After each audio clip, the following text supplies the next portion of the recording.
types of prophets that you should know about. Not all prophets are the same. I believe it's high time the church understands the prophetic and the different types of prophets. Number one, a born prophet. Of course, some they call this type of a prophet the before prophet. And that is because Jeremiah 1:5 declares, before you were formed in your mother's womb, I ordained you, I appointed you a prophet to nations. He was not a prophet because God decided after that he should become a prophet, but he was a prophet before he was born. When you read the Bible in the book of Matthew chapter 22 verses 14, if I was to use this scripture, the Bible declares, many are called, but few are chosen. Whenever we are talking about a born prophet, we are talking about a chosen prophet. Number two, the Yahweh prophet. Some in the prophetic will call the Yahweh prophet a prophet of prophets, Moses being one of them. In the book of Numbers chapter 12 verse 8, God says, as for Moses, he is different. Remember, when Miriam and Aaron were speaking against Moses for marrying an Ethiopian woman, God came down and he said to them, were you not afraid to speak against my servant Moses? If there is a prophet among you, I, the Lord, will make myself known unto him in a vision, and I will speak to him in a dream. To some I speak in riddles, but as for Moses, I speak to him face to face. None is like him.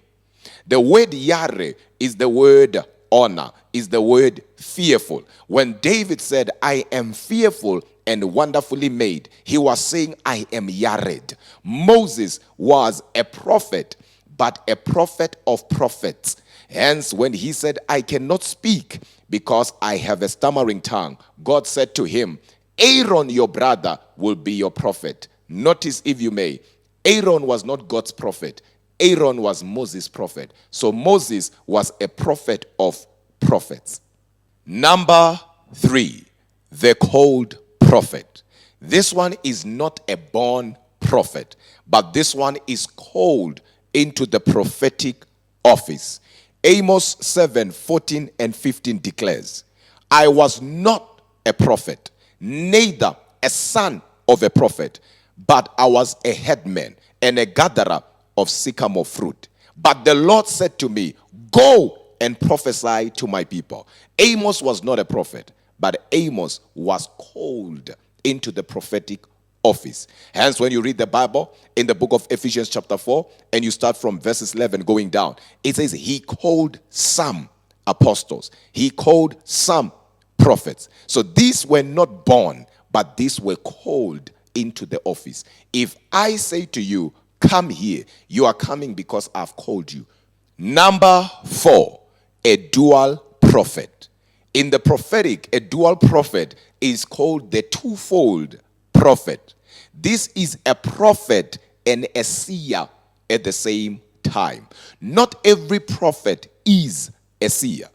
In the book of 1 Samuel chapter 9, and you read verses 9, it says, he who was known as a prophet was now known as a seer.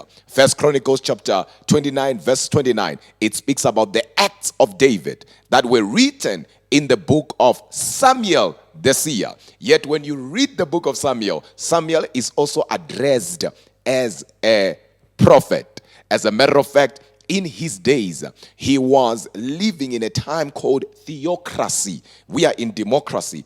Theocracy is when God governs a nation through a prophet. So Samuel was a prophet and a seer at the same time. So there are people who are dual prophets.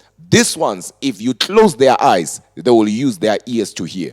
If you close their ears, they will smell it. If you close their nose, they will taste it. If you close their mouths, they will feel it. Number five, the silent prophet. I know you might be hearing that for the very first time. In the Bible, the book of Genesis chapter 20 verse 7, we see a king that had taken Abraham's wife, having a dream, and in that dream, God says to the king, leave the man's wife, for the man is a prophet, talking about Abraham. But you and I have never seen Abraham prophesy or move in the prophetic. But the Bible calls him a prophet. How come? He was a prophet, but a silent prophet. His ability to hear God and to follow what God was saying made him a strong vessel in the prophetic. There are people who are called in the office of a prophet, but you never see them prophesy. Not because they are not prophets. They are prophets, but their functionality can be healing. Their functionality can be interpretation of tongues. Their functionality can be word of wisdom. As for Abraham, he was a prophet, but his functionality was faith. Hence the Bible in the book of Hebrews calls him the father of faith. Number 6, a seasonal